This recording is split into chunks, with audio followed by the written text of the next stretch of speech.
Welcome to study IQ क्यू। अमित वरीद किलोर। हमारे देश में कोरोना को बचाने के लिए एक ही तरीका अवेलेबल है, देश नहीं विश्व में, वैक्सीनेशन। वैक्सीनेशन शॉर्टेजेस के अलावा उसके बाद भी एक curious situation which is called as vaccine hesitancy. Vaccine hesitancy एक रीजन है जिसकी वजह से वैक्सीनेशन जिस स्पीड से होनी चाहिए उस स्पीड से हो नहीं रही है। हम आज तमिलनाडु को एज अ केस स्टडी लेकर समझने की कोशिश करते हैं कि वैक्सीन हेजिटेंसी क्यों होती है, what are the specific reasons for it. जनवरी 2021 में हमें पता है कि जो वैक्सीन की जो इमरजेंसी ऑथोराइजेशन थी कोविशील्ड को और भारत बायोटेक की जो दोनों वैक्सीन थी वो जनवरी 2021 में मिली गई थी। ऑक्सफोर्ड एस्ट्राजेनेका की वैक्सीन का नाम कोविशील्ड है और हमारी भारत बायोटेक जो कि इंडिजीनियस वैक्सीन है उसका नाम है कोवैक्सीन। इनको परमिशन मिली थी जहां पर पूरे के पूरे भारत को which is like approximately 100 crore जो कि एलिजिबल जनता है, 18 साल से ऊपर के जो लोग हैं उनको वैक्सीनेट करना था। एक डोज नहीं मिलती है, दो मिलती है, तो यानी कि 200 करोड़ डोजेज लेनी है। इससे बड़ा प्रोजेक्ट पूरे के पूरे विश्व में कहीं पर एग्जिस्ट नहीं करता एक्सेप्ट इन चाइना। कई महीने होने के बावजूद भी अगर हम जून 14 को डेटा देखें तो देश की सिर्फ 15% जनता जो है उसको एक सिंगल डोज मिली है और देश की 3.6% जनता है वो फुली वैक्सीनेटेड है। उसके बावजूद भी जो ये वैक्सीनेशन के जो डेटा है ये कंसिस्टेंट नहीं है, किसी स्टेट में ज्यादा है किसी स्टेट में कम है। Vaccine shortages and the lack of robust health care structure, ये सबसे पहला रीजन है। एक तो वैक्सीन शॉर्ट हो रखी है, हेल्थ केयर सिस्टम के अंदर कुछ कमियां है वैक्सीन ना होने पे। बट आज हम जो डिस्कस कर रहे हैं that is related to the high level of the vaccine hesitancy. Vaccine hesitancy होती क्या है? इट्स लाइक कि समथिंग की वैक्सीन अवेलेबल है परंतु लोगों को डर लगता है वैक्सीन लेने में। They are scared about it, they are confused about it। उनको लगता है कि शायद ये वैसा काम नहीं करेगी, कुछ मिस इंफॉर्मेशन है, right? They are rumours about it, social media पर फेक न्यूज है अवेलेबल। तो जो वो रिलक्टेंस होती है, डिले होता है एंड आउटराइट रिफ्यूजल होता है to get a vaccine despite the availability. अगर वैक्सीन नहीं है तो वो वैक्सीन शॉर्टेज है, राइट? तब तो कोई नहीं कि मैं वैक्सीन लगवाना चाहता हूं परंतु वैक्सीन अवेलेबल ही नहीं है। हाउएवर वैक्सीन अवेलेबल होने के बाद जब किसी का मन ना कर रहा हो लगवाने का, किसी भी रीजन की वजह से, डर की वजह से, मिस इंफॉर्मेशन की वजह से, कोई और रीजन हो, तो उसको वैक्सीन हेजिटेंसी कहा जाता है। This is one of the top 10 global health threats indicated by the World Health organisation.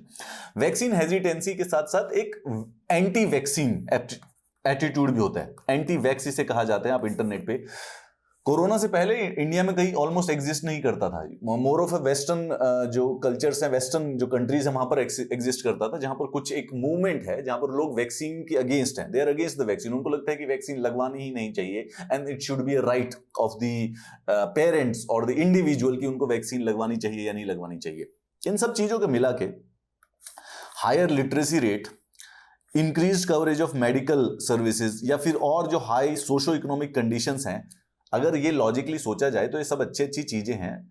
ऐसा लगता होगा कि जहां हायर लिटरेसी रेट है वहां पर वैक्सीन हेजिटेंसी कम होगी, भाई पढ़े लिखे लोग तो वैक्सीन को समझेंगे और लगवाएंगे। जहां पर मेडिकल सर्विसेज की कवरेज ज्यादा है वहां पर वैक्सीन हेजिटेंसी भी कम होगी, ज्यादा लोगों के पास अवेलेबल है services.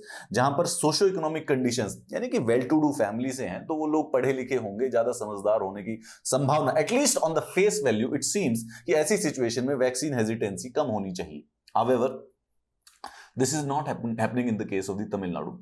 Tamil Nadu interestingly enough developmental matrix पे काफी हाई फंक्शन करता है, हाई रैंक करता है। इंडीड नीति आयोग के एसडीजी इंडेक्स के में देखा गया कि Tamil Nadu is the top state when it comes to poverty eradication.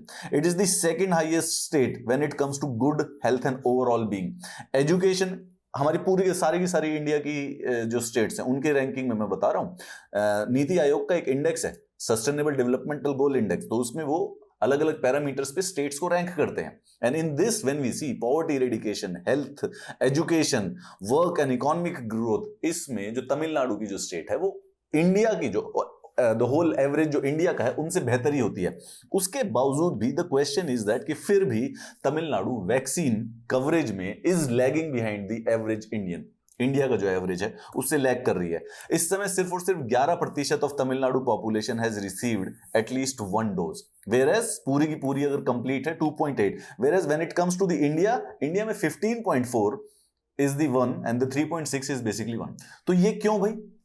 सारे डेवलपमेंटल मैट्रिक्स में ये ऊपर है, तो इसका मतलब एवरेज से और ऊपर होना चाहिए था, because at least it seems at the face value की एजुकेशन, लिटरेसी, हेल्थ इंडिकेटर्स, ये सारे के सारे जो फैक्टर्स हैं, डेवलपमेंटल फैक्टर्स हैं, they will actually correlate with the low variance of the vaccine hesitancy. परंतु नहीं, indeed it not only lags considerably behind neighbouring Kerala but even states like Jammu Kashmir and Chhattisgarh, which are, जो कि डेवलपमेंटल पैरामीटर्स पर थोड़े तमिलनाडु से नीचे हैं, उनसे भी नीचे है। स्पेसिफिकली रीजन क्या है? वेल, पहले अगर हम बात करें नेशनली अगर हम बात करें तो illiteracy and ignorance was some of the key reasons for the vaccine hesitancy. एक रीजन है, अगर आप जानते नहीं है तो रूमर्स पे आसानी से यकीन कर लेंगे, राइट? अगर आपको पढ़ना नहीं आता है तो इस पर डाउट करना आसान है, तो वैक्सीन हेजिटेंसी हो जाती है जिनकी, जो इलिटरेट होते हैं।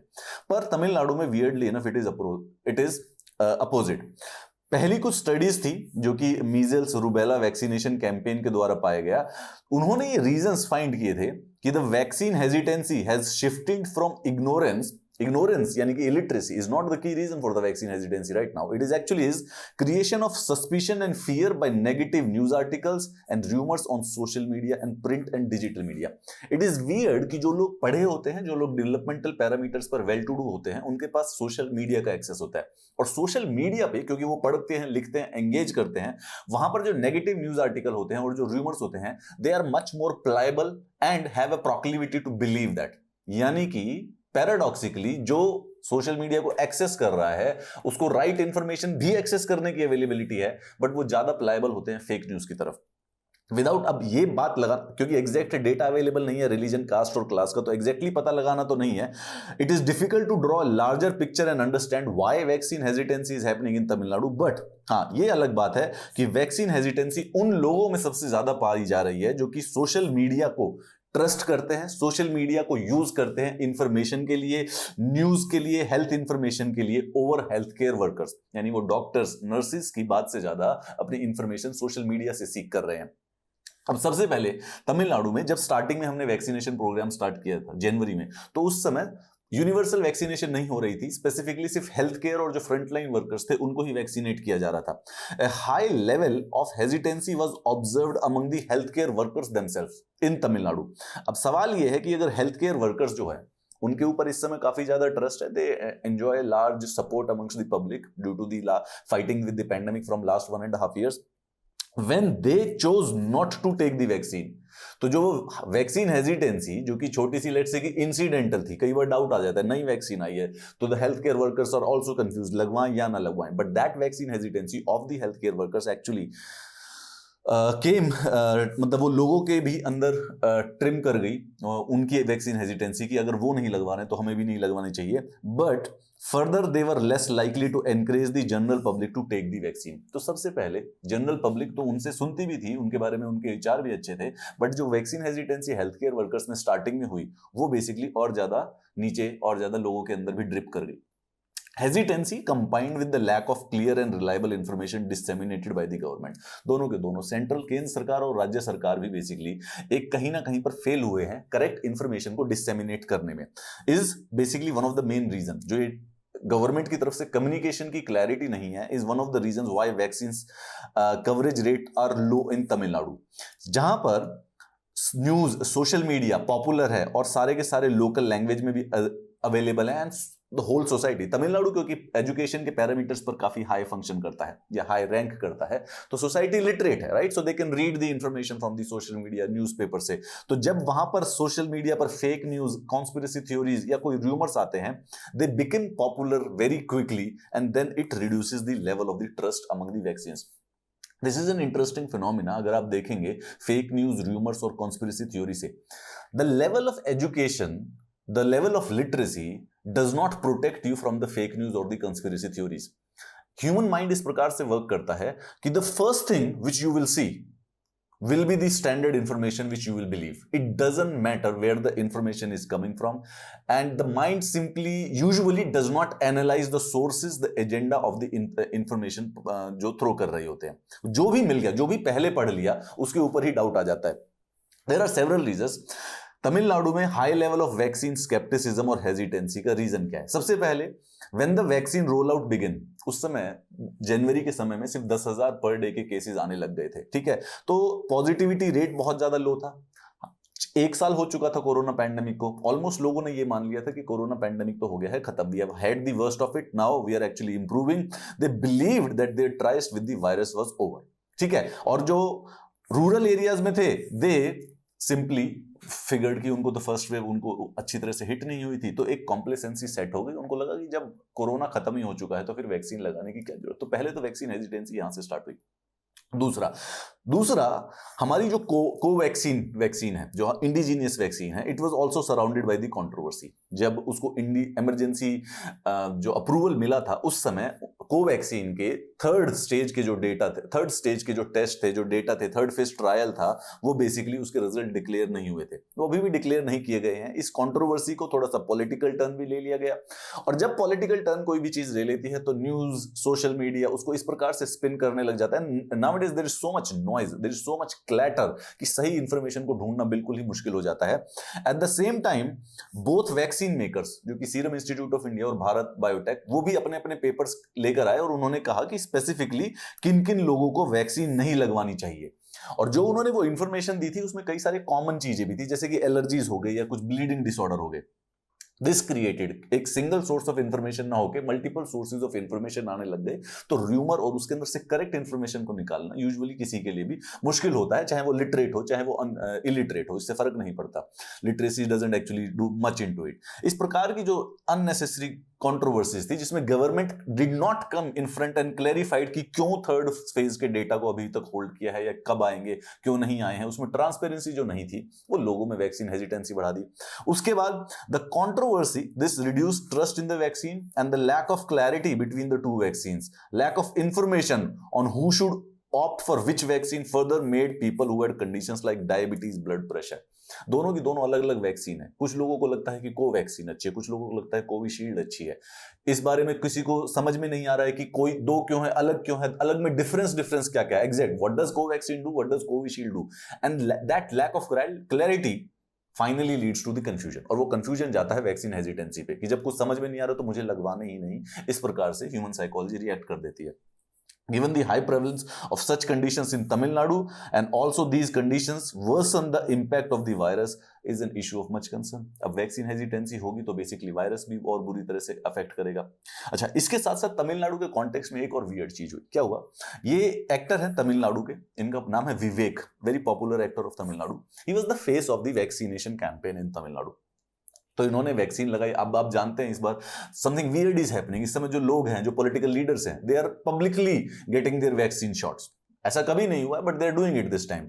तो वैक्सीनेशन कैंपेन में इन्होंने लगाई। व्हाट हैपेंड इज के 2 दिन के बाद, इन्होंने जो वैक्सीन लगाई, 2 दिन के बाद एक कार्डियक अरेस्ट, हार्ट अटैक से इनकी डेथ हो गई, which was totally unrelated to the vaccine. But जो रूमर मॉन्गर्स होते हैं, जो सोशल मीडिया में फेक न्यूज पेडलर होते हैं, उनको इस बात पे बहाना मिल गया। His vaccination took place in a highly televised event, His death 2 days later from a very unrelated cardiac arrest। ठीक है, कोई लेना देना नहीं था वैक्सीन का और उसका हार्ट अटैक का, but caused many people to believe that they could die from taking the vaccine। Tamil Nadu के हेल्थ सेक्रेटरी ने प्रेस कॉन्फ्रेंस करके बेसिकली इस बात को रिजॉल्व करने की कोशिश भी की, बट अगेन रूमर्स के साथ क्या होता है कि एक बार जो वो डैमेज कर देती हैं, उसके बाद उसको कितना भी सही करते रहो, by then time it actually goes. अगर आपके दिमाग में वैक्सीन हेजिटेंसी आ जाती है, सपोज कीजिए, and then after 10 days somebody comes and clears that information जिसकी वजह से आई थी, वैक्सीन हेजिटेंसी हटती नहीं है। This is how actually the mind works. The fear of the side effects have further kept daily veg workers and the farming community. अब vaccine है और उसके कुछ ना कुछ साइड इफेक्ट्स भी होते हैं, तो जो ये डेली वेज वर्कर्स हैं और जो फार्मिंग कम्युनिटी है, they are actually not taking it. Why? क्योंकि उनको लगता है कि उसकी वजह से 2-3 दिन तक हम काम नहीं कर पाएंगे, एंड 2-3 दिन की वेज उनके लिए ऑलमोस्ट जिंदा और मरने के इशू हो जाता है। देन दे फिगर कि अगर हेल्थ कुछ सीरियस साइड इफेक्ट हो गए, so they won't be able to क्या नाम है, afford the medical attention necessary for this, and these all सारी की सारी चीजें कंबाइन कर तमिलनाडु में वैक्सीन है indeed, not even specifically Tamil Nadu but all over India vaccine hesitancy को कंट्रीब्यूट कर रही हैं। रूट कॉज ऑब्वियसली अगर हम देखें is the lack of the understandable information, और सिर्फ इलिटरेट पीपल के लिए नहीं है, even with the literate people, even the PhDs, even the IIMs, IITians, सबके लिए information is kind of neutral to the education. जो मिस इन्फॉर्मेशन, फैक्ट, जो फेक न्यूज होती है ना, वो न्यूट्रल होती है एजुकेशन से। The most educated person can believe a conspiracy theory, will believe a fake news, जो भी उनके सामने पहले आ जाती है जिस भी प्रकार से। तो if you are looking for the information from the social media, तो वहां पर फेक न्यूज आने की ज्यादा संभावना है। जो टीवी होता है वहां पर fake news depending on the specific sources which you are using, वहां पर आने की संभावना थोड़ी सी कम है। पर सोशल मीडिया पे सबसे तेजी से फैलती है, क्योंकि कोई भी फैला सकता है ना। मीडिया पे जो टीवी होता है या फिर जो प्रिंट न्यूज़पेपर्स होते हैं, वहां पर फेक न्यूज की संभावना कम इसलिए होती है क्योंकि somebody has to make a choice, whereas in social media तो जो चीजें वायरल होती है उस पर किसी की चॉइस नहीं होती है। In absence of the reliable, easy to understand information, fake news and the rumors start spreading. The latter's easy language, long reach and wide readership make people believe in them and trust them. और उसके बाद उसको counter करना बड़ा ही मुश्किल होता है। अगर अब हम चाहते हैं कि वैक्सीन हेजिटेंसी ना हो, देखिए कोरोना को खत्म करने का एक ही तरीका है। 1.5 साल हो गया है, अभी 6 महीने और चलेगा, और अगर हम चाहते हैं कि 2 साल से आगे कंटिन्यू ना हो, there's only one way to do it, which is vaccination. उसके लिए एक पब्लिसाइज्ड कैंपेन गवर्नमेंट को चलाना चाहिए to fight the myths around the virus and provides independent information. At the same time it is also important for the government to reach the last mile in terms of creating access and knowledge, जिसमें ASHA workers के द्वारा जो campaign है वो भी चलाया जा सकता है। राइट, तो हमें अपने हेल्थ सिस्टम को यूज करना पड़ेगा। जितनी जल्दी वैक्सीनेशन की पेनिट्रेशन बढ़ेगी, उतना ही हमारे पास चांस होगा पैंडेमिक को कंट्रोल करने का, एंड जो कमिंग 3rd या 4th वेव कोई आने वाली जो है उनको रोकने का। Be prepared for them. The best way to prevent COVID-19 is vaccination. It's not the best way. It is the only way. There are not two ways about it. इसी प्रकार से रुकेगा और कोई तरीका है नहीं। Unvaccinated people not only put themselves at risk, but also people around them. In absence of the large-scale vaccination, the coronavirus will remain a challenge. While I am shooting this class for you, interestingly एक नई controversy उभर कर आ रही है कि जो Covaxin, जो कि इंडिजीनियस वैक्सीन है, उसको बनाने में काफ सीरम का प्रयोग किया जाता है। Okay, now this is very confusing, क्योंकि वो काफ सीरम वैक्सीन में यूज नहीं होती है, काफ सीरम उसकी प्रोडक्शन में यूज होती है। However this is creating a social media roar which will again contribute to certain issues of the vaccine hesitancy, confusion, doubts about. The government needs to create a communication channel, an independent communication channel, जहां पे vaccine से related absolutely और authenticated information available हो। Also, government needs to come and be transparent about it कि why Covaxin के जो 3rd trial के results है वो नहीं आ पाए हैं, because until unless you be transparent about any information, doubts, rumors, mongerings को space मिलता रहेगा। If you need the PDF of this class, this is the Telegram channel where you need to join. We can also have a conversation regarding the vaccine hesitancy on this Telegram channel. You can also hit me on my social media. But the most important thing is that if you do like the class, please do mention it below this video.